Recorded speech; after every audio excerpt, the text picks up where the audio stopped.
masjid, kalau masih berkeliaran, marilah kita menghimbau, memanggil, diajak ke dalam rumah. Kalau yang perempuan diajak sholat di rumah, kalau yang laki-laki diajak sholat di masjid sama orang tuanya. Jika malam sudah mulai larut, maka lepaskanlah mereka dan tutuplah pintu-pintu rumah kalian dan sebutlah nama Allah. Maksudnya kalau sudah lepas maghrib itu, ya kita melepaskan anak-anak, maksudnya dilepaskan di rumah, pintu kita tutup rapat-rapat, jendela juga karena hawa malam juga nggak bagus untuk kesehatan. Dan di situ setan-setan juga berkeliaran. Tapi orang-orang sekarang itu seneng keluar malam ya, apalagi ke kafe, solo itu gak pulang-pulang, menikmati hiburan malam. Padahal hiburan itu yang sebenarnya ada di rumah. Karena setan tidak mampu membuka pintu yang tertutup, tutuplah tempat air minum kalian sambil menyebut nama Allah, dan tutuplah wadah-wadah air minum kalian sambil menyebut nama Allah. Nah, kalau kita meletakkan air di kan atau setelah kita minum air di gelas, tutuplah dengan tutup yang rapat. Karena selain ada beleduk, ada debu, setan juga itu akan masuk. Masuknya bukan cuma minum saja, diobok-obok. Ya, masuknya dengan diobok-obok. Nah, maukah kita minum dengan bekas obok-obokannya setan? Nah, kita tidak akan mau kalau kita tahu kalau mata ini kasat mata, pasti kita akan jijik dulu. Ya. Maka tutuplah wadah-wadah kalian, walaupun itu selain makan, selain minum. Kalau kita masak, setelah masak, kalau sudah panasnya sudah hilang, kita tutup, walaupun tidak rapat, itu sudah menutup kemungkinan setan sudah tidak masuk lagi karena kita sudah menutupinya. Kalau makanan yang ada di meja itu ya, seperti kalau kita selamatan, kadang-kadang kan kita selamatan itu ya nggak selamatan toh ya. Di meja makan itu kan pasti ada lauk, ada apa, ada nasi, ada apa. Kita tutup pakai saji, tudung saji. Karena ya pertama menghindari debu, yang kedua menghindari ditilii oleh setan. Setan itu juga suka nilai makanan kita. Juga cicak itu kelihatannya kalau menyentuh makanan itu tidak apa-apa, tapi di situ di telapak kaki cicak itu terdapat beberapa penyakit yang sangat bisa memasuki kita. Kalau kita minum ya bisa nyantol di sini. Saya tahu itu dari melihat di YouTube, jadi saya sampaikan. Dan cara kita minum, kalau kita minumlah 3 tegukan saja. Glek, glek, glek. Terus kita gelasnya kita jauhkan dari mulut kita, gini kita nafas. Karena nafas kita yang masuk ke dalam gelas biasanya kayak lembut itu ya Bu ya. Ya seperti embun-embun itu. Nah, itulah nafas kita masuk ke situ, terus kita minum lagi. Nah, yang keluar di gelas, nempel-nempel di gelas, masuk ke sini lagi, itu menjadi penyakit. Tapi kalau kita minum pada waktu bangun tidur, sebelum kita sikatan, sebelum berkumur-kumur, marilah kita minum air hangat 1 gelas itu di dalam mulut itu, karena ada enzimnya. Itu bisa menetralisir yang ada di dalam tubuh kita. Nah, janganlah kita memberi kesempatan kepada setan untuk minum di bekas minuman kita. Misalkan kita minum es, kepanasan, kademen, ya, kademen, saking belum-belum balik panas lah jariku. Ya, janganlah kita memberi kesempatan untuk memberikan setan itu makan di tempat kita. Misalkan kita beli es, tutup gini aja. Walaupun pakai kertas gini, itu juga sudah cukup, kata Rasulullah. Dan yang kedua, janganlah kita mengantarkan makanan kita dengan tangan kiri kita.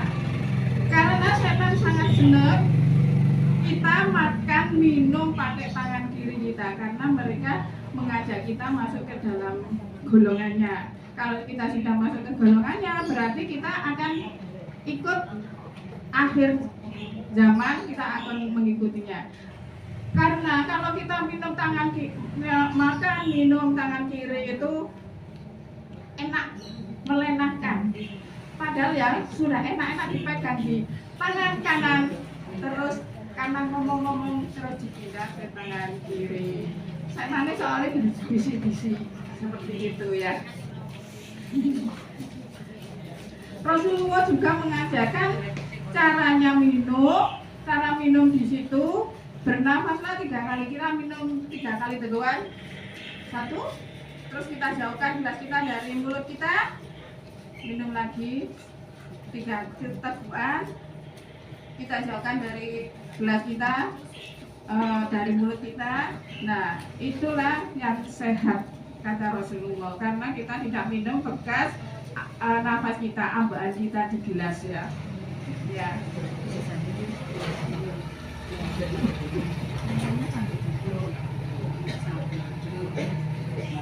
Mengapa Rasulullah menganjurkan atau memberitahukan kita dengan minum 3 kali tegukan? Karena itu lebih melegakan, lebih bersih dan lebih bermanfaat. Karena kita kalau minum seperti itu kan nafas kita nggak terkontrol ya di situ, terus kita juga kadang-kadang keselak minuman itu loh, yo sakit di tenggorokan, membawa sakit juga di tenggorokan.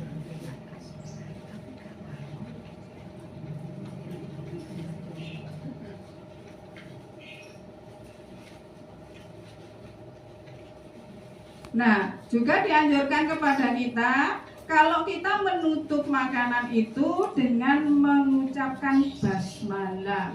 Mengucapkan basmalah supaya kita terselamatkan dan terjaga dari setan. Termasuk sunnah adalah orang yang minum memberikan minumannya kepada orang yang di sebelah kanan lebih dahulu.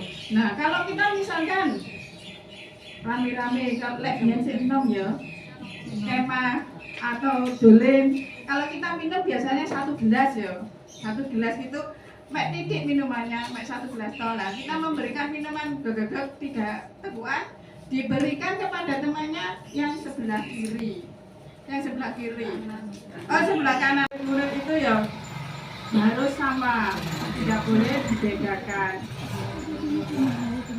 Minuman, misalkan kita diberi hidangan, dikasih minum, mendayung, bertamu. Ini cara contoh minumnya benar. Makan minum dengan tangan kanan dan ucapkanlah basmalah sebelumnya, karena biar setan tidak ikut minum di gelas kita. Karena saya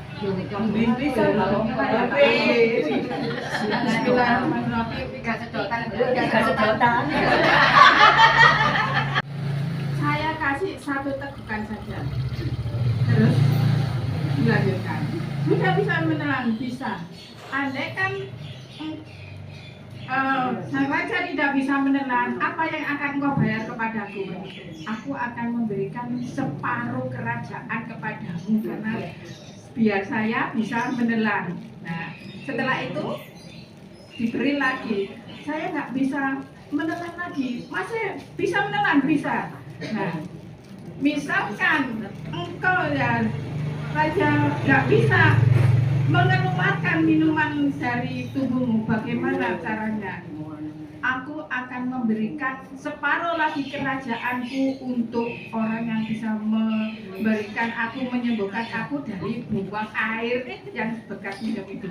Loh, ibu-ibu ya, minum dan mengeluarkan minumanku regane sak kerajaan.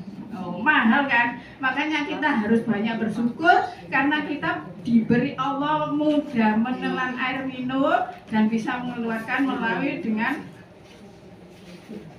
buang air kecil. Itu harus banyak bersyukur dan disyukuri ya. Nah, kita lanjutkan lagi minuman lagi. Cara minum itu, misalkan kita diberi makanan panas, kalau bakso, soto, rawon, minuman teh panas, dituangkan ke lepek, janganlah kita meniupnya. Karena kalau kita meniup makanan itu, nah apa nafas kita itu mengandung banyak bakteri yang merugikan. Nah, kalau kita kembalikan lagi ke tubuh kita, ya akan merugikan kita seperti itu.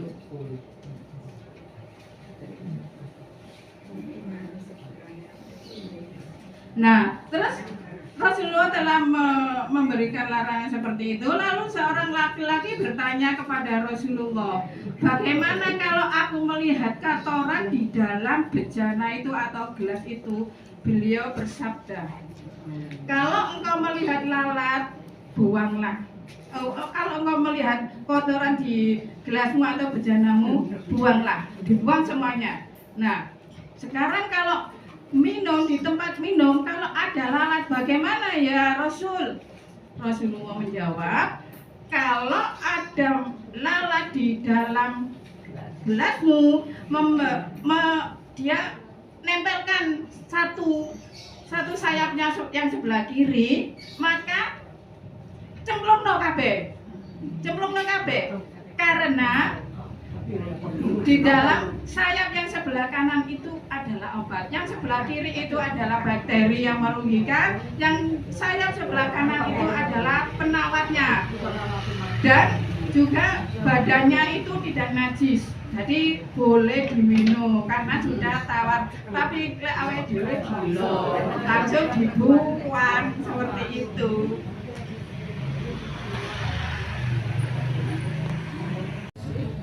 Rasulullah berkata, kalau engkau tidak lega, tidak puas minum dengan sekali tarian, maka jauhkanlah bejana itu atau gelas itu dari kamu supaya kamu sekalian tidak minum. Loh, ya opor seperti itu. Senada untuk menguatkan hadis di dalam riwayat itu, Abu Qatadah mengatakan bahwasanya Nabi melarang menghembuskan nafas di dalam bejana ya.